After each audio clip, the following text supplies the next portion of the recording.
Tov, bonsoir. Donc le thème qu'on va aborder ensemble ce soir a été intitulé le don de la Torah. D'accord ? Donc on va un petit peu réfléchir à tout cet épisode qui nous attend en fin de semaine. Qu'est-ce qui se passe ? Qu'est-ce qui se joue ? Qu'est-ce que les maîtres du Talmud nous apprennent sur ce moment-là ? Alors, le point de départ va être le suivant. Vous savez que tous les vendredis soirs, on fait le Kiddush, d'accord ? Tous les vendredis soirs, on sanctifie le jour du Shabbat. Et dans cette sanctification du jour du Shabbat, on commence le texte en disant Yom Hashishi vayichulu hashamayim varetz zochol tzevaam. Traduction littérale, Yom Hashishi, jour 6e, vayichulu hashamayim varetz zochol tzevaam, et la totalité de l'univers se termine. Donc nous avons les 6 jours de la création et puis arrive le 6e jour. Et les maîtres du Talmud s'arrêtent sur cette terminologie qui est un peu surprenante parce que lorsque la Torah nous relate les 6 jours de la création, elle nous dit « Et ce fut soir, ce fut matin, premier jour, second jour, troisième jour, quatrième jour, Yom Sheni, Yom Shlishi, Yom Revi, Yom Chamishi, second, troisième, quatrième. » Or ici, il y a une particularité grammaticale, c'est que le texte ne nous dit pas Yom Shishi, le 6e jour, mais nous dit Yom HaShishi, ce qui veut dire le jour le 6e, pronom défini, c'est-à-dire il y a une forme d'accentuation qui est extrêmement surprenante, puisque normalement, on doit dire Vayiere Vayiboker, ce fut soir, ce fut matin, Yom Shishi, 6e jour. Or là, on dit bien Yom HaShishi, le jour le 6e. Eh bien, les maîtres du Talmud donc s'arrêtent là-dessus et vont nous dire la chose suivante, et on va lire tout de suite le texte. Amar Resh Lakish Maï Dirtiv, Resh Lakish, donc c'est son nom, nous dit, mais que y a-t-il marqué dans le verset ? Vayiere Vayivoker Yom Hashishi. Ce fut soir, ce fut matin, jour 6e, le 6e, le jour le 6e. Hey Yotera Lamali. C'est-à-dire, pourquoi ai-je besoin de cette lettre He, qui est au fond totalement superflue ? Réponse, Melamed Sheitna Kadosh Baruch Hu Imase Bereshit. De là, nous apprenons que Dieu a fait une condition, avec la création. Vamarlem, et il dit, Im Yisrael mekablim Torah atamid kaimim, si le peuple d'Israël reçoit la Torah, vous vous maintenez, Vim laav ani marzir etrem le tovavo, et sinon je vous ramène au tohu-bohu. Donc on va essayer d'expliquer ce texte, et sur la base de ça, on va essayer d'élargir un petit peu les choses. Donc on a, mais du Talmud, fidèles à leur habitude, qui regardent des versets, qui les lisent, qui les traduisent, et puis qui s'interrogent. Ils disent maintenant, il y a des versets qui sont parfois surprenants, incongrus, bizarres, construits de manière surprenante, avec des problèmes grammaticaux, que sais-je, et donc ce verset en fait partie. Ils disent Yom Hashishi, le jour le 6e. Alors pour l'instant, a priori, c'est très joli ce que je vous ai dit, mais c'est totalement incompréhensible. Il y a marqué le jour le 6e. De là, tu apprends que Dieu a dit, eh bien, si la Torah est reçue par le peuple d'Israël, c'est bien, sinon le monde revient à son état d'origine. Super, mais quel est le rapport ? A priori, on ne voit pas le rapport. En réalité, il faut juste un petit détail, c'est la date de la révélation. La date de la révélation, c'est quand ? C'est le 6 du mois Sivan. C'est-à-dire que ici, le terme 6 ne va pas juste désigner le 6e jour de la création, mais aussi une date qui est le 6 Sivan, jour dans lequel la Torah a été révélée au peuple d'Israël. Et donc, le texte vient de dire Yom Hashishi, quand arrive véritablement ce jour 6e bien connu de nos services, c'est-à-dire non pas 6e jour de la création, mais le 6, bien connu dans l'histoire, qui sera le 6 du mois de Sivan, à ce moment-là, nous pouvons considérer que l'univers est totalement créé, c'est-à-dire que la pérennité de l'univers est assurée. Qu'est-ce que ce texte est en train de nous apprendre et qu'est-ce qu'il est en train de nous dire ? Nous, dans la vision que nous avons des choses, il y a un univers qui est fruit de la création divine, et dans cet univers-là, il va y avoir un moment révélation, et le peuple d'Israël va avoir comme mission de vivre et de transmettre cette Torah à l'humanité. D'accord ? C'est plus ou moins le regard que l'on en a. En se rappelant qu'au début, la Torah était potentiellement révélée à la totalité de l'humanité, qui la refuse parce qu'elle crée trop d'exigences, et donc le peuple d'Israël est prêt à l'assumer. C'est, en tout cas, généralement l'idée que l'on en a. Or là, le texte semble nous dire quelque chose de totalement différent. Le texte ne nous dit pas que l'univers est, et à l'intérieur de cet univers, on va introduire quelque chose qui s'appelle la Torah, mais semble nous dire que la raison d'être de l'univers, c'est justement la révélation. C'est-à-dire que ce n'est pas un monde dans lequel on met quelque chose, mais à l'origine de l'univers, il y a cette Torah. Et comme le texte nous dit, et si la Torah n'existe pas, l'univers n'a pas sa raison d'être. D'où la raison pour laquelle on va nous dire Yom HaShishi, le jour le 6e. Alors, pour essayer d'expliquer cela, il faut aller un tout petit peu plus loin et toucher des notions que l'on retrouve beaucoup dans l'univers de la Kabbalah et qui posent le problème suivant. Lorsque nous voyons le monde, nous avons deux perspectives dans le regard que nous portons sur lui. Soit il est une réalité en tant que telle, et l'être humain, à travers ses actions, quelles qu'elles soient, agit par rapport à cet univers, ou alors considérer que c'est la dimension spirituelle que va transporter cet univers qui lui donne sa forme. C'est-à-dire que l'univers n'est au fond que le révélateur d'une dimension spirituelle présente dans la Torah, et que notre fonction à nous, c'est d'amener cet univers à son aboutissement en montrant bien qu'entre lui et sa racine spirituelle, il n'y a pas de rupture. Traduit différemment, nous ne sommes pas un monde qui est matériel, dans lequel nous allons devoir mettre du spirituel.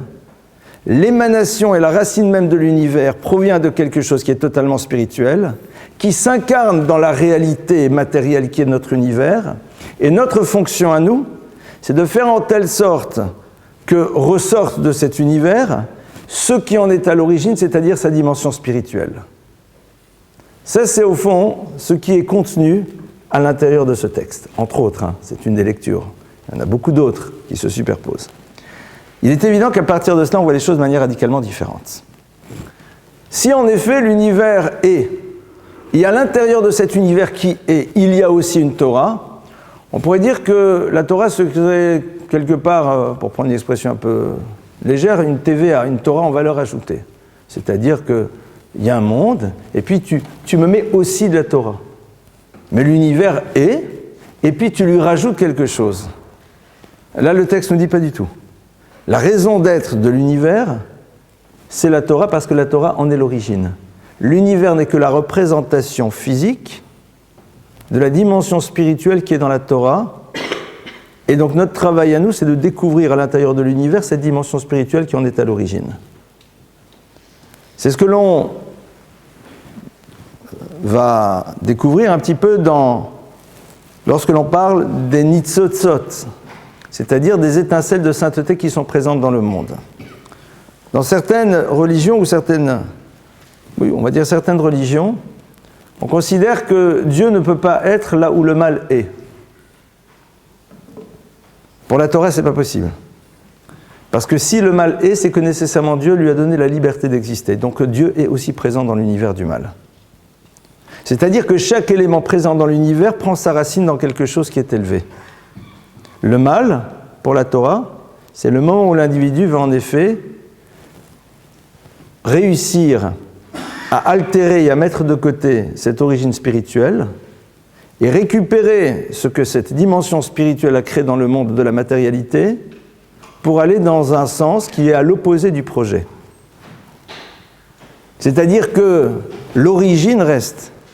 La possibilité de faire du mal prend sa racine à l'intérieur de quelque chose de totalement spirituel. Parce que si, en effet, le mal peut exister, c'est que quelque part, Dieu lui a donné la possibilité d'être. Tout ce que l'on appelle mal dans notre univers, ce n'est que l'utilisation inadéquate que l'homme va faire des éléments spirituels qui ont pris forme à l'intérieur d'un monde matériel. C'est-à-dire que vous avez, je vous donne un exemple tout bête qui va être extrêmement réducteur et j'en conviens et vous allez me pardonner. Imaginez que voilà, ce qui est l'expression d'une dimension spirituelle va s'incarner à l'intérieur d'un fusil, à l'intérieur d'une découverte qui... C'est une réalité qui est là, avec cet objet, on peut faire plein de choses. Le mal, c'est la liberté qui est donnée à l'homme de récupérer quelque chose qui prend son racine dans la spiritualité, qui s'incarne après dans le monde de la matière, pour le tourner dans une direction qui est totalement négative. Mais quelque part, si cet objet-là existe, c'est qu'il a une racine spirituelle. Sinon, il ne pourrait pas être. Donc quand la Torah est révélée, ce n'est pas qu'il y a un monde dans lequel on met de la Torah, c'est que la Torah a fait émerger le monde, mais le monde n'a sa raison d'être que dans la mesure où à un moment nous allons connaître cette Torah qui en est à l'origine et découvrir avec elle l'utilisation que nous devons faire de l'univers dans lequel nous sommes. La Torah est à l'origine des choses. Ce qui est présent dans la Torah, on dit que la Torah est le plan du monde. Elle est celle qui permet à ce monde d'émerger. Elle est la concrétisation de la dimension spirituelle de celle-ci. Dès le moment où nous y sommes, nous devons maintenant savoir quelle est la fonction de cette Torah qui prend sa forme à l'intérieur d'un monde de matérialité. Et c'est là où, en effet, on a besoin de la recevoir. Parce qu'il ne sert à rien de faire émerger un monde qui prend sa racine dans la Torah et de ne pas avoir après l'élément qui nous permet de savoir qu'est-ce que l'on doit faire dans ce monde qui prend sa racine à l'intérieur de celle-ci. Il n'a pas sa raison d'être. Ce n'est pas un problème de sanction. Il n'a pas sa raison d'être. C'est-à-dire, c'est comme si je disais, vous avez d'abord le plan de la voiture, et le plan de la voiture est à l'origine de la construction de celle-ci, mais après on ne donne à personne le mode d'emploi. Personne ne l'a. Personne ne l'aura. Il n'y a pas de mode d'emploi. Alors qu'est-ce qu'on va faire avec la voiture? Toutes sortes de choses, mais il y a de fortes chances qu'on ne l'utilise pas de la manière la plus adéquate qui soit. On va tâtonner un petit peu, on va tout simplement faire des choses avec, mais la raison profonde pour laquelle elle est présente, on passera peut-être totalement à côté. Un univers sans Torah, c'est un univers dans lequel eh bien, on n'a pas ce mode d'emploi pour savoir quelle est la fonction du monde qui a pris son origine à l'intérieur d'elle. C'est pour ça que le Klal Israël doit être celui qui, à minima, va recevoir cette Torah. À la base, la Torah, c'est pour l'humanité. C'est-à-dire que la totalité de l'humanité doit être dans ce savoir. En commençant à réfléchir de cette manière, c'est évident que le don de la Torah prend une dimension totalement différente. C'est-à-dire qu'il n'y a pas ma vie et, mais il y a la Torah, point. Et je suis le fruit de celle-ci quelque part. C'est-à-dire la possibilité que l'humain a d'être provient d'un univers créé qui prend sa racine dans la Torah. Traduit différemment, je suis le fruit du désir de celle-ci. Ce qui est au fond, au sens noble du terme, assez excitant. It's very exciting. En anglais, ça passe mieux. It's very exciting, c'est incroyable, c'est-à-dire de réaliser un truc pareil. Qu'on est le fruit, au fond, de cette Torah qui elle-même est à l'origine de tout. Donc c'est-à-dire que nous devons aussi nous poser la question de notre propre monde d'emploi à l'intérieur de l'univers. Et le texte nous dit bien, et si la Torah n'est pas révélée, il n'a pas sa raison d'être. Et pas du tout comme certains voudraient voir, si on a un univers dans lequel on ne pratique pas la Torah, alors on sera puni, et la punition, c'est que l'univers va disparaître. Il ne s'agit pas du tout de punition, on va sortir de ça. Ça, c'est ce qui va se passer au moment de la révélation. Alors, quand vous regardez le texte qui nous dit comment se passe la révélation, on va réaliser que dans l'analyse tiens, ça tombe bien, c'est le bon. On va regarder un petit peu que ces notions-là sont bien présentes. Voyons un petit peu qu'est-ce qui se passe. Tout d'abord, vous savez que la fête de la révélation, donc Shavuot, est une fête qui est très curieuse pour deux raisons. D'abord, elle n'a pas de date, ça vous êtes au courant, et elle n'a pas de rituel. La fête de Shavuot n'a pas de date puisque la fête de Shavuot, c'est le 50e jour après Pessah, après le début de Pessah. À l'issue d'un compte de 49 jours, vous arrivez à Shavuot. Première chose. Seconde chose, Shavuot n'a aucun rituel. Il y a la coutume du gâteau au fromage pour les Ashkénazes, c'est très sympa. Il y a sûrement chez les Séphardes aussi des coutumes culinaires, mais ça, on peut se rassurer, grâce à Dieu, ça existe. Il y a une coutume, c'est une coutume, de veiller toute la nuit et d'étudier, mais ce n'est pas une obligation d'aucune manière. Et on va à la synagogue comme jour de fête, avec tout simplement, dans la fête, on précise qu'on est le jour de Shavuot, ça s'arrête là. Donc vous avez à côté Sukkot, Pessah, qui sont comme des fêtes avec un rituel extrêmement développé, là il n'y a rien. Pire que ça, le texte veut nous induire en erreur, il va y avoir à ce sujet une controverse passionnante dans le Talmud. texte nous dit Mimacharot à Shabbat. Eh bien, le compte de de Shavuot, pardonnez-moi, de 49 jours, commence le lendemain du Shabbat. C'est-à-dire que Shabbat, pour nous, c'est samedi. Donc si on le commence le lendemain, on le commence le dimanche, donc c'est-à-dire le 50e jour, c'est lundi. Ça vous rappelle rien, lundi de Pentecôte? C'est toujours un lundi. Et les maîtres du Talmud vous font toute une analyse en expliquant bien que ce n'est pas du tout un compte qui commence à partir du premier dimanche qui suit le premier jour de Pessah, donc ça serait à géométrie variable, mais Shabbat là-bas veut dire premier jour de la fête de Pessah. Dans la série Pourquoi faire simple si tu peux faire compliqué? Et en effet, bon nombre, et ça va être des sectes qui vont à un moment dévier vers les Esséniens, et puis après on se retrouvera vers une dérive de cette dimension qui va nous amener au christianisme, c'est ce que Renan en tout cas explique, pour ceux qui s'intéressent, et on va se retrouver donc avec certains qui disent mais non pas du tout, Shavuot c'est la Pentecôte, c'est-à-dire Shabbat veut dire Shabbat, samedi, et les maîtres du Talmud qui disent pas du tout. Quand la Torah nous dit le lendemain de Shabbat, vous commencerez à faire le compte, Shabbat, traduction Yom Tov, jour de fête, c'est-à-dire premier jour de la fête de Pessah. Donc on a un truc, on a l'impression qu'on cache le dossier, c'est-à-dire que c'est l'élément qui est central. Comme on l'a vu, il est à l'origine, c'est-à-dire le monde, c'est l'incarnation matérielle de la Torah. Il est le fruit de cette spiritualité qui est contenue à l'intérieur d'elle. C'est au centre de tout ça, c'est la finalité, même si la Torah n'existe pas, il n'y a plus rien qui existe. C'est-à-dire, il n'y a plus sa raison d'être, mais on nous cache bien le dossier. C'est-à-dire, 1, on ne te donne pas de date, 2, on te demande de faire un calcul, et troisièmement, même le point de départ, on te fait une embrouille. Qu'est-ce qui se joue là-dedans? On a l'impression, et plus que ça, c'est une fête qui n'a même pas de nom qui révèle ce qu'elle est. Pessah, c'est le moment où Dieu est passé au-dessus des maisons des Égyptiens et des Juifs pour nous sortir d'Égypte. Donc ça, d'accord? Sukkot, c'est les Sukkot, les fameuses cabanes. Shavuot, traduction, semaine. C'est pour nous dire, Shavuot, c'est un compte de cette semaine. Attendez, Shavuot, c'est la fête de la révélation. Vous ne pouvez pas l'appeler avec un nom qui veut dire quelque chose.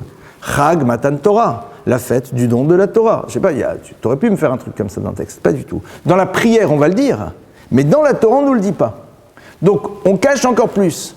C'est quelque chose qui est là, à l'issue de cette semaine, 7, d'accord, du chiffre 7, et donc nous, on sait qu'en vérité, cette fête dont on a brouillé les cartes, c'est la fête la plus importante dans laquelle la Torah est révélée, qui est appelée la fête des moissons, et dans lequel la Torah se focalise, vous savez sur quoi? Sur le fait qu'on va amener une offrande faite avec des pains qui sont constitués de farine de blé. Voilà. Si vous cherchez à voir à quel moment dans la Torah on nous dit Shavuot, la fête du don de la Torah, vous ne trouvez pas. Or, c'est cette fête-là. Donc, vous voyez qu'il y a quelque chose ici qui pose problème a priori. Quand vous reprenez le texte qui précède l'histoire du don de la Torah,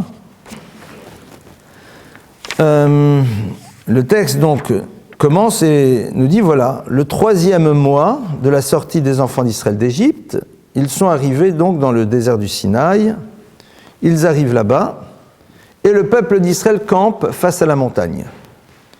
Moshe monte sur cette montagne, et Dieu lui dit, vous voyez bien que je vous ai sorti d'Égypte, et maintenant, si vous écoutez ma voix, vous serez un peuple de ce goût-là, particulier parmi toutes les nations, car la terre m'appartient, et vous serez pour moi, Mamlechet Kohanim Vegoy Kadosh, un peuple de prêtres et un peuple sacré. Voici les paroles, et après, on commence à mettre en place tout le processus dans lequel on nous explique qu'est-ce qui va se passer pour la révélation, comment ça va se passer de manière concrète. Mais en intro, on dit la chose suivante. On nous dit, voilà, vous avez vu ce que j'ai fait à l'Égypte. Je vous ai sorti là-bas, je vous ai transporté jusqu'à cet endroit. Si vous écoutez ma voix et vous gardez mon alliance, vous serez ce goût-là, c'est pas ce que ça veut dire, et vous serez pour moi, Mamlechet Kohanim Vegoy Kadosh, un peuple de prêtres, Vegoy Kadosh, et un peuple aussi, une nation, une royauté de prêtres et une nation Kadosh, sainte. Voici les paroles. Donc, on est en train de nous annoncer ici le préambule de ce qui va être le moment de la révélation. Il y a plusieurs choses qui sont très intéressantes à constater ici. Tout d'abord, un rappel à quelque chose qui est la sortie d'Égypte. Pourquoi est-ce que Dieu, ici, ne dit pas « Je suis l'Éternel qui a créé l'univers ». On va remarquer ça de la même manière au tout début des 10 paroles, c'est la révélation, ce qu'on appelle les 10 commandements, qui s'appelle les 10 paroles, dans lesquelles Dieu dit « Je suis l'Éternel, ton Dieu, qui t'a sorti d'Égypte ». On ne fait pas référence à un événement antérieur, qui est celui de la création du monde. Deuxième chose qui est dit ici, vous serez pour moi un peuple, donc une royauté de prêtres, et un peuple saint, c'est-à-dire on a l'impression que, au fond, ce que Dieu attend, c'est que, voilà, que le peuple d'Israël devienne une fonction particulière. Qu'est-ce qui est en train de se jouer? C'est quoi le préambule? La Gemara, dans le traité de Shabbat, qui est là d'ailleurs, va nous dire la chose suivante. Elle va nous dire que la Torah s'appelle Sam Chaim et Sam Mavet, c'est-à-dire un élixir de vie, un élixir de mort. Un peu curieux. Et la Gemara va nous dire la Meyam Ninba Sama de Chaye, la Masmeniba Salama de Moté. Pour ceux qui vont dans cette Torah de manière avec la droite, d'accord, la main droite, alors elle est élixir de vie. Pour ceux qui vont vers cette Torah avec la gauche, c'est Sama de Maté, c'est un élixir de mort. Qu'est-ce que ça veut dire? Aller avec la droite, aller avec la gauche. Rashi sur place nous dit la chose suivante, il nous dit la droite ici symbolise l'énergie. Pour ceux qui en effet ont le désir de pénétrer, de comprendre la Torah dans toute sa profondeur, elle deviendra élixir de vie, et pour les autres, elle sera élixir de mort. C'est-à-dire que l'objectif, ce n'est pas tant juste de la recevoir, mais de s'y plonger totalement, d'essayer d'en comprendre la totalité de ses enseignements, découvrir toutes ses arcanes, et à ce moment-là, elle sera symbole de vie. Sinon, c'est la mort, c'est-à-dire, c'est quelque chose qui, parce qu'on ne lui donne pas la fonction qui doit être la sienne, n'a pas sa raison d'être. Ici, le préambule il est le suivant. Hachem dit voilà, je suis l'Éternel qui vous est sorti d'Égypte, c'est-à-dire j'interviens un moment dans l'histoire, et la raison pour laquelle j'interviens dans l'histoire, elle est très simple, c'est que j'attends que l'humanité, dont vous allez être maintenant les représentants, parce qu'à la base c'est l'humanité à qui s'adresse la Torah. Mais maintenant c'est vous, le clan Israël, vous soyez même l'Echet Kohanim V'Goy Kadosh, c'est-à-dire l'expression d'une dimension la plus élevée qui soit au niveau de l'humain. Un Kohen c'est un prêtre, c'est-à-dire c'est quelqu'un qui est consacré totalement à quelque chose. Goy Kadosh, un peuple saint, c'est une personne qui, dans la totalité de tous les événements de sa vie, a conscience de la présence du Créateur de l'univers et que son acte n'est pas un acte banal. Ça ne peut se construire que dans la mesure où la relation à la Torah, elle est miyam ninba, c'est-à-dire que dans la mesure où on la pénètre totalement. Que dans la mesure où, en effet, on ne reste pas en surface, on ne voit pas juste à l'intérieur de cette Torah juste un élément supplémentaire qu'on va inscrire à l'intérieur de notre vie, mais quelque chose qui est à l'origine même de celle-ci et qui est le sens même de cette existence. C'est sûr et certain que c'est difficile à entendre, parce qu'on préfère vivre dans un monde à deux dimensions. Il y a ma vie, et il y a des éléments que je mets aussi dans ma vie, et que je choisis, que j'intègre, fonction de l'intérêt que j'y porte. Et la Torah peut être une des choses, en effet, qui à un moment va me permettre de donner du sens, va me permettre de me rattacher à une histoire, va me permettre de quitter mes angoisses existentielles, que sais-je, et donc à un moment, j'intègre la Torah à l'intérieur de ma vie. Et dessous de ces textes-là, on ne voit pas du tout. C'est-à-dire que la raison même de la vie, c'est la Torah qui, comme on l'a vu, s'incarne dans le monde de la matérialité, elle est la source spirituelle du monde matériel, elle est source spirituelle. Et que la raison d'être du peuple juif au moment où on sort d'Égypte, c'est quoi? C'est Mamlechet Kohanim V'Goy Kadosh, c'est-à-dire bien comprendre que l'on est là que pour remplir une fonction et qu'on doit vivre dans cette conscience de la présence du Créateur de l'univers à chaque moment de notre vie. C'est ce que l'on appelle la Kedusha, c'est-à-dire la sainteté. La sainteté n'étant pas une rupture avec le monde de la matérialité, mais la capacité que l'on a de vivre la matérialité en conscience du divin, c'est-à-dire de lui donner du sens. Qu'elle n'existe pas que pour elle, mais qu'elle soit le support à quelque chose d'autre. Et ça, c'est ce qui va se passer au moment de la révélation. C'est-à-dire qu'au moment où le clan d'Israël reçoit la Torah sur le Sinaï, l'enjeu, il se situe ici. Et c'est vrai que on va maintenant donc essayer de reprendre un petit peu le texte. Le texte donc nous a dit que Shavuot, a priori, c'est complètement perdu. C'est-à-dire que Shavuot, 1, on ne sait pas que c'est la fête du don de la Torah, 2, on brouille les pistes, 3, on ne connaît pas la date, enfin, comme vous vous rappelez des questions que j'ai posées précédemment. C'est quoi l'objectif ?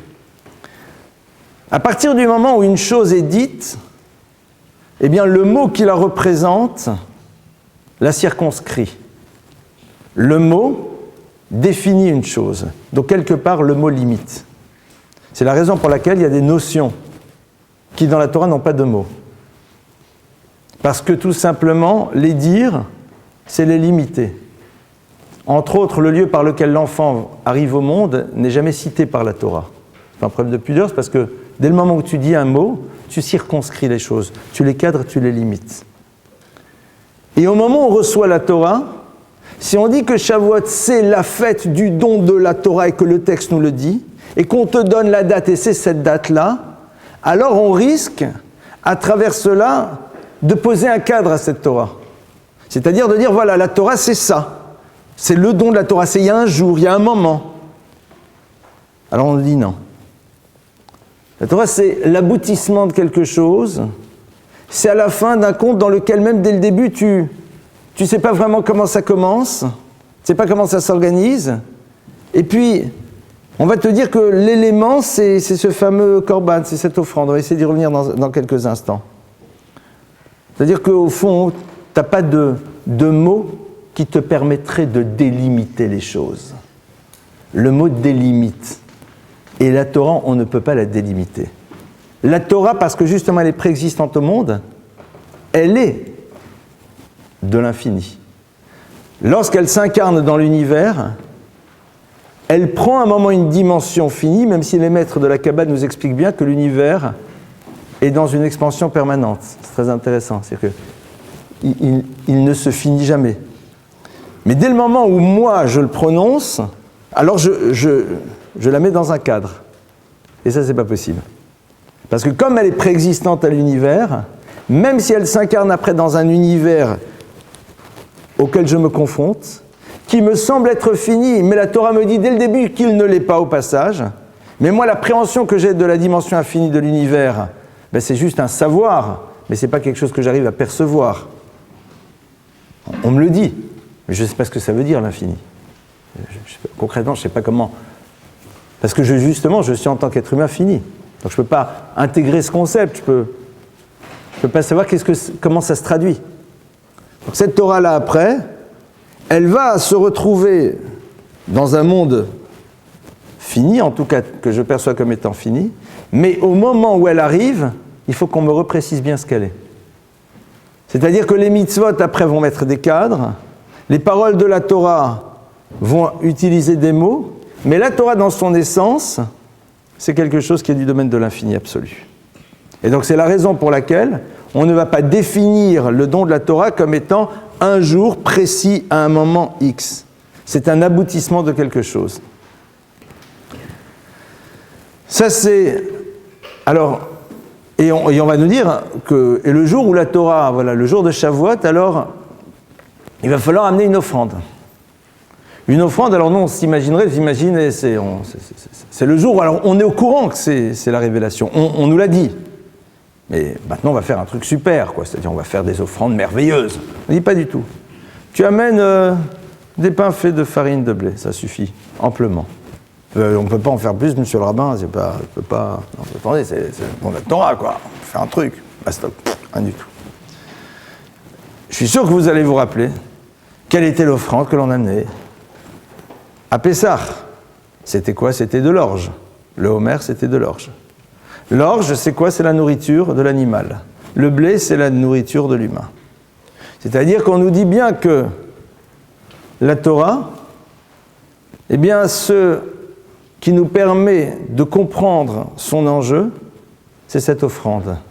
C'est quoi cette offrande ? Cette offrande, c'est celle qui nous renvoie à notre dimension totalement humaine, c'est-à-dire différencée de l'animal. Que l'animal, il est là, il est dans un monde, tu peux lui mettre quelque chose de supplémentaire.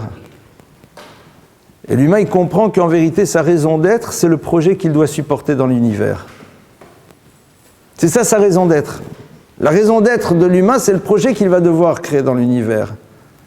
Parce que là, le rôle qu'il va devoir jouer à l'intérieur de celui-ci. Et que la Torah va l'aider à le découvrir. Et donc c'est pour ça qu'on nous dit, voilà, Shavuot, c'est le moment où tu te rappelles bien d'une chose. C'est la distance radicale, et la différence radicale qui existe entre toi et le monde de l'animalité. Avec au même moment cette offrande de blé, qui nous montre bien où se situe justement l'enjeu de l'homme qui sait ce que ça veut dire, et malgré tout l'échec qu'il peut vivre, parce que je vous rappelle que la Gemara nous dit que dans une des versions, lorsque l'homme trahit sa mission, c'est Adam Arishon, le premier humain, le moment où il faute, et que l'arbre de la connaissance du bien et du mal, c'est quoi, dit le texte? D'après une version, c'est du blé. Dit la Gemara, pourquoi? Alors, plusieurs raisons. Une des raisons, c'est parce que le blé, c'est ce qui me permet de faire du pain, et le pain, c'est ce qui me permet de me nourrir, c'est-à-dire c'est ce qui me donne l'illusion de l'indépendance. Je suis capable de produire une réponse à mes besoins par moi-même. Et la Gemara nous dit que le blé aussi, l'enfant commence à en manger, c'est-à-dire l'enfant commence à manger du blé, enfin des céréales, à l'âge où il commence à parler. C'est-à-dire je peux moi-même redonner ma définition du monde et des choses. J'ai la liberté de dire moi ce qu'est le monde. Pas de découvrir ce que la Torah m'en dit, mais moi de décider ce qu'il est. C'est-à-dire qu'au moment même où on me parle de la révélation de la Torah, au moment où on est en train de me dire voilà ce qui se joue, c'est-à-dire que la finalité c'est que tu comprennes bien la dimension radicale qui te sépare de l'animal, c'est-à-dire tu as démarré à Pessah, et bien en effet tu sortais d'un système dans lequel l'homme et l'animal se distinguaient fort peu, et puis là brusquement tu arrives à quelque chose d'autre. Mais cette dimension-là de génialité qui est la tienne, c'est celle aussi qui te permet de sortir complètement de ton projet. Pourquoi? Parce que je te donnais, dit Dieu, la possibilité de te passer de moi. Parce que tu peux produire toi-même ce qui va te nourrir. Tu peux répondre à ton propre besoin. Donc quelque part, tu as cette liberté d'imaginer que tu es totalement indépendant. Je te donne cette possibilité de penser que tu es totalement indépendant.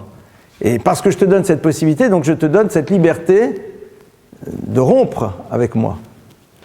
Et je te donne cette liberté de dire des mots, et donc avec tes mots de redéfinir c'est quoi l'univers et quel est le sens même de celui-ci.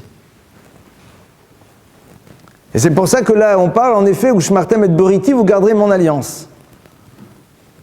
C'est-à-dire être fidèle à la raison pour laquelle nous sommes là. Parce que la fidélité au fond c'est se poser en permanence la raison même de la relation. Pourquoi elle existe. Et dès le moment où je ne sais plus quel est le sens de la relation, alors dans ce cas-là, on est déjà dans une trahison. Et ça, c'est ce qui va donc se passer au moment où on nous révèle la Torah. Donc, on comprend un peu mieux maintenant pourquoi autour de ce moment qui est si capital, ce qui va être fondamental, c'est de comprendre qu'est-ce qui se joue ici et qu'est-ce qu'on est en train de nous donner. Et alors, c'est très intéressant parce que derrière... Tout de suite après, dans le Talmud, il y a un texte, et vous le connaissez parce que je l'ai cité déjà dans un cours, et vous allez sûrement vous rappeler de l'explication qu'on avait partagée ensemble. Tout de suite derrière, le texte nous dit que, donc quand Dieu a dit, si le peuple d'Israël reçoit la Torah, le monde fonctionne, sinon, c'est pas qu'il est détruit par punition, c'est-à-dire puisque l'essence de l'univers, c'est cette Torah, et si on refuse de voir la Torah comme étant l'élément qui nous permettra de comprendre ce que l'on doit faire dans cet univers, il n'a plus sa raison d'être. Donc de facto, il disparaît. Tout de suite derrière, la Gemara nous dit... Alors non, juste avant, pardonnez-moi. Le texte nous dit... Le verset nous dit que le peuple d'Israël, au moment du don de la Torah, s'est mis face à la montagne et ils sont restés debout. Et le texte nous dit, nous apprenons de là que Dieu a littéralement mis sur leur tête et retourné sur leur tête le mont Sinaï comme un tonneau. Il a pris le Sinaï, il l'a déraciné, il l'a mis sur leur tête. Vamar, il leur a dit, Si vous acceptez la Torah Moutav, c'est bien. Veimlav, et sinon, Sham Tekvoratrem Isri sera votre tombeau. Et l'Agma nous dit qu'en effet, ils l'ont accepté, on est au courant, et ils l'ont réaccepté par la suite à l'époque de la reine Esther. Et tout de suite derrière, le Talmud nous dit, et d'ailleurs, au passage, c'était fondamental parce que sinon, l'humanité n'avait pas sa raison d'être. Qu'est-ce que ce texte est en train de nous rajouter ici ? La première question, elle est évidente. On dit, c'est super cette liberté de choisir quand vous avez une montagne sur la tête. On était très libre. D'accord ? Et après, on nous dit, non mais rassure-toi, ils l'ont réaccepté par la suite à l'époque du roi Assuérus. Quel est le rapport avec l'histoire du roi Assuérus, qui est la fête de Pourim ? Et en effet, on l'apprend, dit le texte, parce qu'il y a marqué à la fin de la Megillah, Kimo vekiblo hayadim. Ils ont accompli, ils ont reçu les Juifs, c'est-à-dire ils ont décidé de recevoir à nouveau cette Torah qui leur avait été déjà donnée. Qu'est-ce qui s'est passé ? Et on va voir, donc c'est un élément supplémentaire que le texte est en train de nous apprendre. Au moment où Akadosh Baruch Hu propose la Torah au clan d'Israël, il prend cette montagne, il la remet sur la tête, il leur dit si vous l'acceptez, c'est non, sinon ici sera votre tombeau. A priori, c'est très joli comme histoire, mais si le problème c'est tout simplement de menacer le peuple juif pour leur dire les copains, on rigole pas, il faut l'accepter, on peut le dire autrement. On peut dire Atem kablim am Torah, vous recevez la Torah et sinon vous mourrez tous. Le process pour mourir, il y en a plein. Alors, le texte nous dit non. Et en plus, on dit ici sera votre tombeau. C'est-à-dire qu'est-ce que vous mourrez. Après, qu'est-ce qu'on fera des corps ? On verra bien. Là, Dieu prend cette montagne, leur met Kagigit. Et puis en plus, il y a aussi cette expression qui est curieuse, il leur met la montagne. Moi, si je vous dis, il a pris la montagne, il l'a remis sur la tête, vous dites, oui, super, on peut se représenter l'histoire. Là, on vous précise Kagigit comme un tonneau. Vous voyez le rapport entre la montagne et le tonneau ? Il y a encore en plus un mot, on se demande ce qu'il fait ici. D'accord ? Au moment où le clan d'Israël se retrouve au Sinaï, l'enjeu, au fond, c'est que le peuple juif ait les éléments qui lui permettent de faire le choix. Et l'élément qui lui permet de faire le choix, c'est ce que Dieu est en train de faire. Il ne leur dit pas, si vous acceptez, c'est bon, sinon vous mourrez tous. Il ne s'agit pas de ça. Il prend Har, il prend la montagne. C'est-à-dire déjà, le peuple juif réalise que la Torah, c'est quelque chose vers lequel on va tendre, à l'image d'une montagne. Il leur met Kagigit, mais dit, attention, l'univers et la vie peuvent se voir de deux manières, soit dans une tension vers quelque chose d'élevé, soit vivre à l'intérieur, Kavour, d'accord ?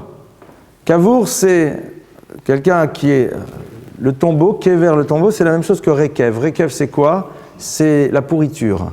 Alors, ce n'est pas dans la dimension physiologique des choses. C'est-à-dire quelque chose qui, au fond, est là, mais se désagrège. C'est quoi le propre d'un tonneau ? Alors, une montagne aussi grande qu'un tonneau. Voilà, moi, je vous prends une montagne, même pas une montagne normale, d'accord ? J'évide à l'intérieur, je renforce les parois, et puis je la mets sur notre tête.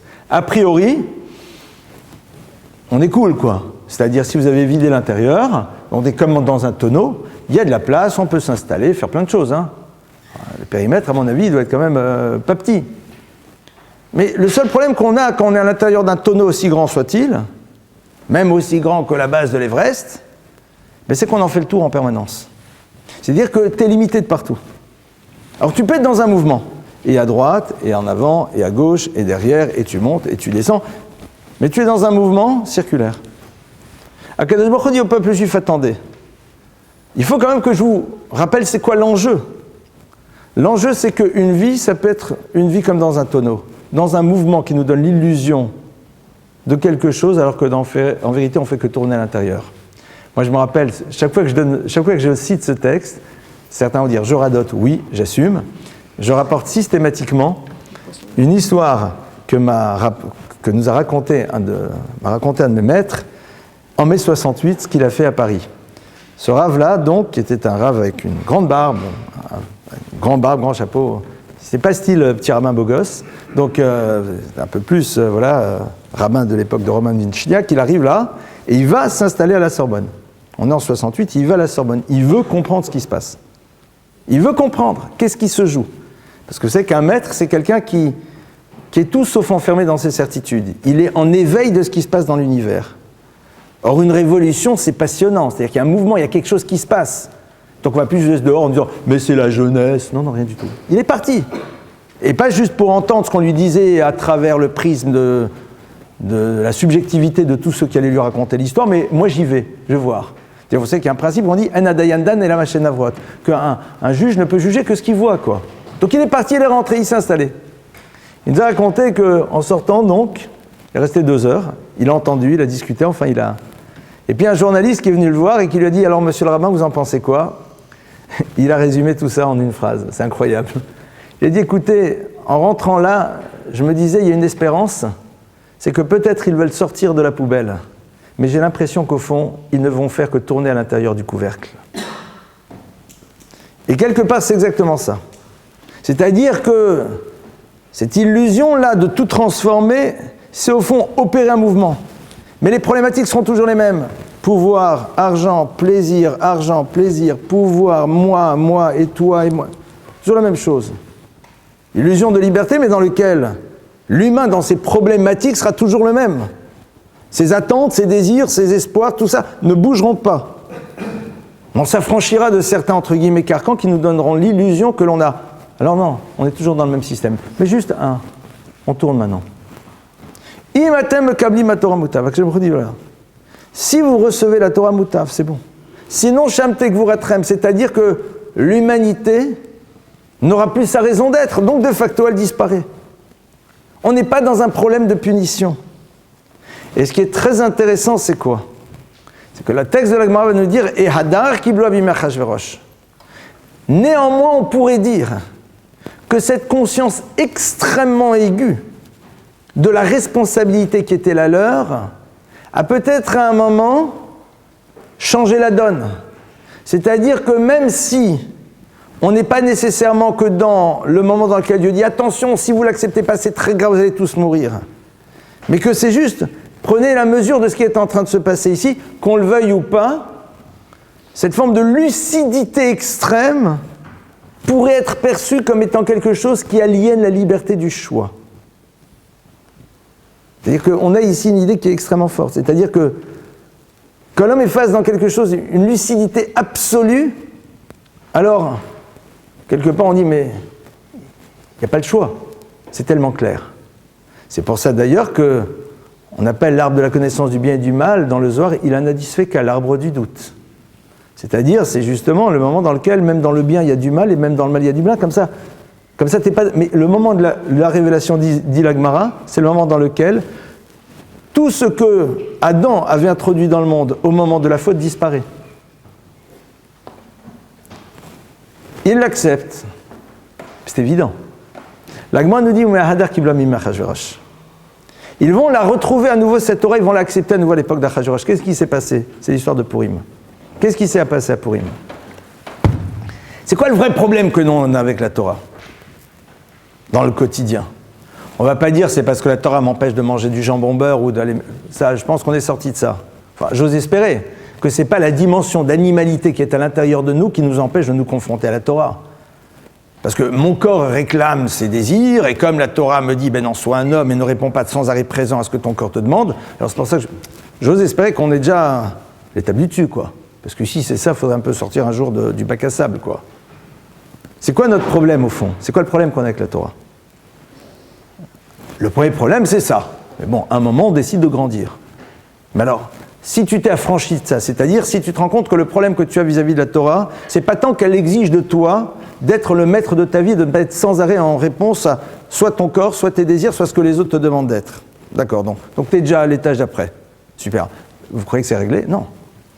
Le problème, c'est quoi dans la Torah? C'est qu'à un moment, il y a des choses qui maintenant, non, moi j'accepte, j'ai pas de problème, etc. Ça, il ne faut pas exagérer, je suis pas juste une somme de pulsions, il y a quand même quelque chose qui dirige le bateau, hein, comme la tête. Mais il y a une chose que je ne comprends pas. Je ne comprends pas. Je comprends pas. Alors là, il y a un cas dans lequel on n'a rien compris. Mais pas juste dans le rituel, dans quelque chose qui peut être d'un danger fou pour le peuple d'Israël. C'est quoi? Le fait que la Torah nous dise « L'otasson mikola dvarim asher amar lo chayomin nosmol », ce qui veut dire « Ne te détourne d'aucune manière des paroles des sages ». Et on a dans l'histoire du peuple juif un sage, qui est une référence qui s'appelle Mordechai, Mardoché, qui va nous demander d'agir de manière folle, qui a priori nous conduit tous à notre perte. C'est l'histoire de Purim, où Mordechai s'oppose au Premier ministre qui a tous les pouvoirs, où Mordechai a une attitude qui est complètement illogique et qui, a priori, ne peut pas garantir la pérennité du peuple d'Israël, où Mordechai persiste et signe, alors que même la conséquence de son mode de fonctionnement à lui est en train d'amener un potentiel génocide, c'est énorme. Et qu'est-ce qui s'est passé? Les seuls qui ont joué le jeu, ce sont les enfants du peuple d'Israël, qui ne se sont pas posés de questions, c'est-à-dire qu'ils n'étaient pas dans une forme de logique politicienne dans l'organisation du monde. Et à partir du moment où Mordechai, qui incarne donc la seconde partie de la Torah, c'est-à-dire la Torah orale, dit que c'est comme ça qu'il faut faire, c'est comme ça qu'il faut faire. Et le clan Israël, à un moment, suit ses propres enfants. C'est-à-dire, on est là, justement, dans l'univers totalement contre toute forme de logique, et on décide que malgré tout, on suit. À ce moment-là, on peut dire que la Kabbalat Torah est totalement présente. Ça y est, c'est-à-dire maintenant, on a véritablement réussi à l'apprendre. Alors, en arrivant à la fête de Shavuot, c'était pour mon intro, hein. En arrivant à la fête de Shavuot, il y a peut-être ces quelques questions qui doivent un petit peu nous titiller. Essayez de réfléchir, mais au fond, c'est quoi notre rapport avec la Torah? C'est-à-dire qu'à un moment, est-ce qu'on est prêt à passer dans quelque chose d'un peu... qui va peut-être dans... Voilà, on monte à une autre dimension. C'est clair qu'on préférait la limiter à une somme de rituels. Mais c'est super embêtant parce que le jour de Shavuot, on te dit, non, je ne vais pas te donner cette solution de facilité. C'est-à-dire que le jour de Shavuot, c'est-à-dire le premier jour où tu vas te confronter avec elle, le jour où tu la découvres, ce jour-là, t'aimerais faire des ambiances. C'est-à-dire que c'est intéressant, il y a plein de gens, moi je trouve ça assez incroyable, qui font la veillée de Shavuot sans la faire d'ailleurs. Mais je trouve que c'est très mignon. On est là, genre, il ne faut pas dormir la nuit de Shavuot, mais va dormir mon frère. Et on est là, et je te bois un petit café, on est avec les copains, on discute, on fume une petite cigarette, on est dans l'ambiance, etc., etc. Parce, comme si les gens disent, il y a un rituel. Mais non, mon frère, t'es fatigué, tu dors. Aucun problème, tout ira bien. Moi, je ne la faisais pas très longtemps, la veille de Shavuot. Maintenant, je donne des cours, j'ai pas le choix, il faut bien que je me... tout va bien. Parce que c'est autre chose. On ne va pas te donner ce plaisir. On ne va pas te donner cette possibilité de te limiter à ça. Il va falloir maintenant que tu comprennes ce qui se joue réellement dans cette histoire. Ça, c'est ce qui se passe au moment du don de la Torah. Chaque année, à Shavuot, on peut retrouver à nouveau cette dimension-là. C'est-à-dire que chaque année, on est là pour essayer de repenser véritablement qu'est-ce que veut dire la Torah. Non pas dans notre vie, mais ce que veut dire la Torah. Parce que si c'est dans notre vie, ça veut dire qu'il y a ma vie et il y a la Torah. Quelle place la Torah occupe-t-elle dans ton existence? Ça ne veut rien dire. Parce que si tu es là, c'est que la Torah te permet d'être là. Parce qu'elle est le plan du monde. Parce qu'elle est à l'origine de tout. Parce que tu es l'expression matérielle de la dimension spirituelle qui est présente à l'intérieur d'elle. Avec cet espace de liberté. Et c'est vrai que, à partir de cela, notre relation au monde et aux choses, elle est totalement différente. C'est Kabbalat Torah. On dit bien, c'est le jour où on doit être mekabel, c'est-à-dire accepter à le recevoir, c'est-à-dire accepter véritablement à intégrer cette notion. Et c'est pas pour rien que la Gemara va nous dire un truc très intéressant. Que la fête de Shavuot, il y a une obligation de bien manger, de bien boire. À Kol Modim, tout le monde est d'accord que Batseret, Ba'inan Lachem, que la fête de Shavuot, il faut Lachem, il faut pour vous, il faut manger, il faut boire, il faut une belle table de Yom Tov et tout. Pourquoi? Parce que sinon, on aurait le risque que la personne dise, non voilà, c'est la fête de la révélation, je me fais un trip d'une journée spirituelle, cucu les petits oiseaux, ça plane pour moi comme disait l'autre, et puis après on revient à notre vie. Il dit non, voilà. La Torah, elle est dans cet univers, elle est dans ce monde ultra concret dans lequel tu vas être, puisqu'on en est la racine. C'est-à-dire que le fait de manger, c'est pas antinomique, puisque cette possibilité que tu as de consommer, cette consommation, c'est ce que tu consommes a son origine à l'intérieur de ce qui est le plan du monde. La miamninba, comme on l'a vu, ceux qui vont du côté droit, c'est-à-dire ceux qui en effet sont teroudim, comme dit Rashi, sont préoccupés de comprendre Sodotea, c'est-à-dire tous ces secrets, c'est-à-dire de comprendre en quoi chaque élément du monde est totalement lié à cette Torah, alors la miamninba, pour elle en effet, elle est l'élixir de vie. Pour les autres, Ça se réduit donc juste à un savoir, à une connaissance, à des règles morales et éthiques qu'on aime bien, mais qui quelque part se superposent à une vie que l'on a déjà établie et qui sont juste là comme une forme de bonus qui nous rassure, mais qui au fond, de par le fait qu'il n'est que bonus, même si on lui donne une place, est en parfaite contradiction avec ce qu'est véritablement la Torah. Voilà un petit peu quelques idées sur ce qui va se jouer donc à la fête de Shavuot. Donc la fête de Shavuot cette année commence samedi soir, elle dure donc dimanche et lundi.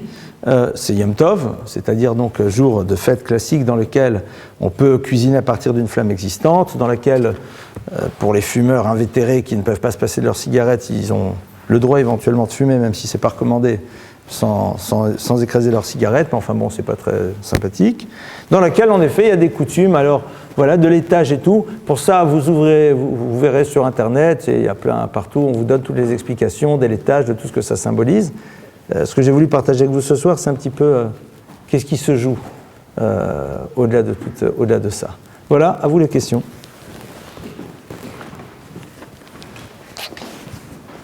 Pas de questions ? Allez-y.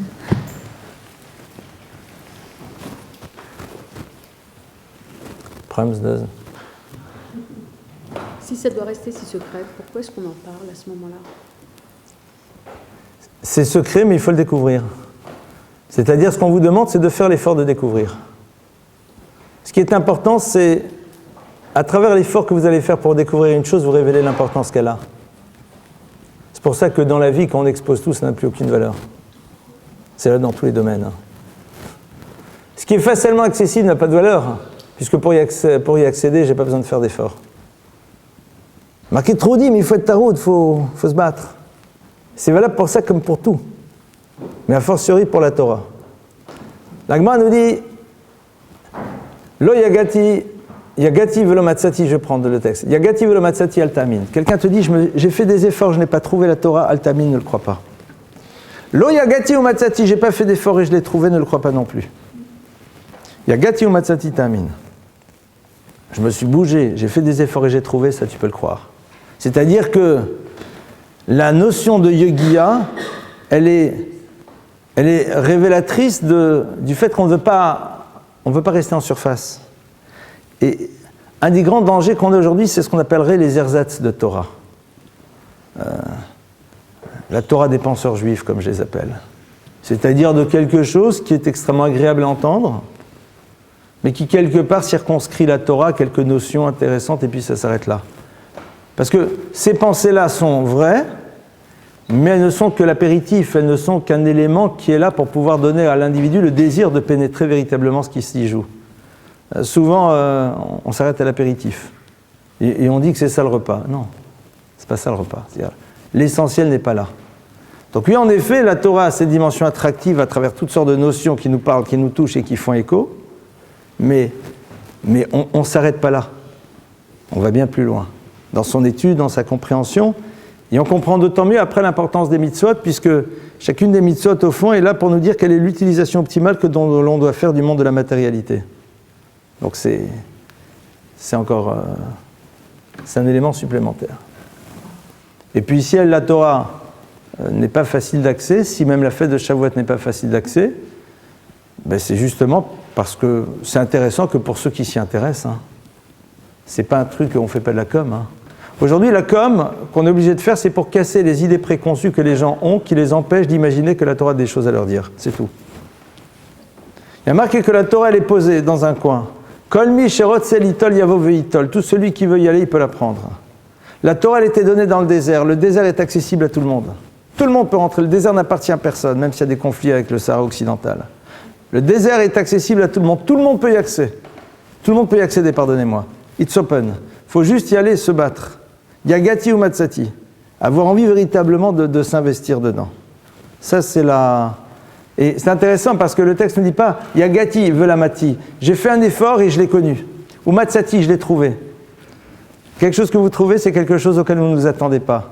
Et tous ceux qui ont pratiqué l'étude savent qu'en vérité, c'est comme ça que ça se passe, systématiquement. Vous vous battez dans un texte, vous vous battez pour apprendre. Il y a un beau jour, ce que vous apprenez n'a aucune commune mesure avec l'effort que vous avez fourni. C'est à l'image de quelque chose que l'on trouve, une forme de cadeau. C'est-à-dire qu'à un moment, il y a quelque chose de supplémentaire qui s'ouvre et qui fait que le texte que j'ai appris, qui ne semblait être pour moi qu'un texte de loi, par exemple, ou un texte qui commentait un sujet, eh bien prend une ampleur beaucoup plus ample, beaucoup plus grande, pardonnez-moi, que juste le sujet en tant que tel. C'est-à-dire que, j'ai envie de dire, les vibrations en tout genre que génère l'étude sont sans aucune commune mesure avec le sujet étudié. Vous êtes en train d'étudier un sujet extrêmement technique d'un bœuf qui a encore né un autre bœuf, et vous êtes en train d'explorer des mondes spirituels et vous vous sentez bien. C'est-à-dire ça vous change votre journée. Il a commencé sa journée à étudier pendant une demi-heure ce genre de truc, après on ne voit pas le rapport avec la choucroute, et brusquement votre vie elle n'est plus la même. Il y a une forme de sérénité, il y a un bien-être, il y a un bonheur, il y a autre chose. Ça c'est Matsati, ça c'est l'élément supplémentaire qui est présent et qui brusquement t'atteint quand tu es dans cette yogia. Parce que tu ne touches pas que le cas, mais tu touches la racine spirituelle de l'univers dans lequel tu te trouves. Et ça c'est quelque chose de totalement différent. Autre question? Les ségoulottes, alors qu'est-ce que c'est? Les ségoulottes? Vous avez dit qu'on ne connaît pas ces mots. Non, le mot segoula, c'est très difficile parce qu'aujourd'hui, le terme de segoula est souvent utilisé pour dire des gris-gris. C'est tout sauf ça. D'accord? Les amulettes, les gris-gris, c'est pas vraiment de chez nous. Même si ça existe parfois, mais dans des cas très très particuliers. Mais il ne faut pas jouer avec ça. Parce que la plupart du temps, ceux qui s'en servent ne savent pas comment s'en servir, ils font n'importe quoi avec et touchent à des énergies qui peuvent amener à des catastrophes. La notion de segoula, c'est un peuple qui a une fonction particulière. C'est-à-dire quelque chose qui a une fonction particulière. C'est une segoula. Il y a une fonction particulière. À l'image de ce qu'on croirait donc ces amulettes, c'est quelque chose qui a une fonction. C'est-à-dire, en tant que tel, c'est rien. Mais c'est quelque chose qui a une fonction particulière. Vatem segoula mikolamim. Vous avez maintenant une dimension particulière et une fonction unique à remplir à l'échelle de l'humanité. Et le clan d'Israël doit vivre dans cette conscience-là. Et c'est un moment, faut pas avoir peur d'assumer quelle est la responsabilité du peuple juif, surtout que c'est pas vraiment ce qui nous a amené tout ce qu'on pourrait espérer. Assumer un rôle et une fonction au niveau de l'humanité, ça nous a amené plus de claques que de sourires. Donc c'est... Vous vous rappelez de ce fameux dessin de Tim, le peuple d'élite sûr de lui est dominateur. Vous vous rappelez pas ou pas? Quand De Gaulle, bon vous êtes tous très jeunes, donc quand De Gaulle avait dit à propos du peuple juif que c'était un peuple d'élite sûr de lui et dominateur, vous aviez un dessin absolument incroyable qui avait fait, donc je crois que c'est Tim, le dessinateur de l'époque, qui représentait donc un juif habillé comme un déporté d'Auschwitz, les barbelés, le pied fièrement campé sur les barbelés, et ce juif en déporté à Auschwitz et en tout, peuple d'élite sûr de lui et dominateur. Ouais, super. Amsegoula, voilà, c'est tout sauf ce que l'on appelle le peuple élu. C'est un peuple qui a en effet une fonction particulière qui est sienne et qui l'assume dans l'histoire. Et qui quelque part reste fidèle. Qui reste fidèle à son alliance. La notion de fidélité, elle est fondamentale. On est fidèle à l'alliance. Cette fidélité qui se joue dans le temps et dont on est aujourd'hui la continuité. Autre question? Oui, pas d'autres questions? Très bien. On va arrêter là alors, il est 10h15. Donc je vous souhaite Shavuot Tov, une bonne fête de Shavuot. Donc comme Shavuot finit lundi soir prochain, on ne se verra pas lundi soir prochain, on se verra donc le lundi d'après Bezrat Hashem. Voilà, plein de bonnes choses à tout le monde.